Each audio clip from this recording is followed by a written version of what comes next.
All right, all you Honda Elementers. This is how I did the latch pull on this one. Lots of bicycle parts.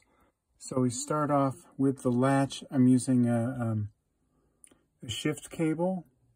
It's kind of slid in there. And then over here, there are two angle irons. One, this hole was already there. That hole was already there. And those are just like for, I forgot, they're metric bolts for racks and things on bikes. And then it comes out. And then I hammered an angle iron flat. They're little angle irons. Hammered it flat, and what that does is allows for the cable to pull parallel to the original setup. So then it comes to, this thing is blocking it.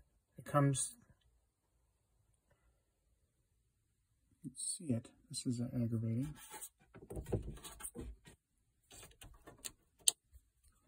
Okay, sorry. I put a ferrule on there on the other side. And then I used, since it's shift, I used shift housing, which runs along behind here and comes to a, is it possible to see? Hardly. There, you can see the other end.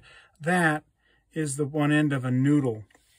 Noodles are, if you don't know, they're part of like V-brakes. They're metal, they make the curve, and it comes around.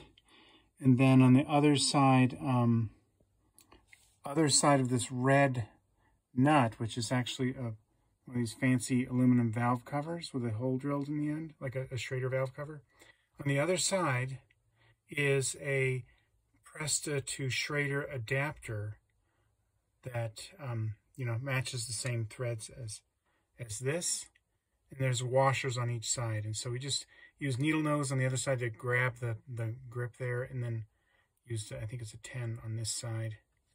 The nuts for this part of the job over here, 8mm, I think it's a 4mm Allen wrench. Anyways, so that's where this comes out. This is one of the location of this is one of those plastic catches that locks the plastic in. And so what we're going to do, what we've already done, is trim that out so that slides in, and then drill a little hole where this wire will come out, and then we'll attach something to this to lock it in and pull it. But the main thing is, I think this is pretty good, is because, God, it's so hard to film and show. Because earlier I had run it pulling from the, I didn't have that extra hammered out angle iron, and we were pulling up too hard and wasn't getting the right angle. So here it's pulling, and I'm going to go ahead and give it a try on camera. And watch it. Okay, that works.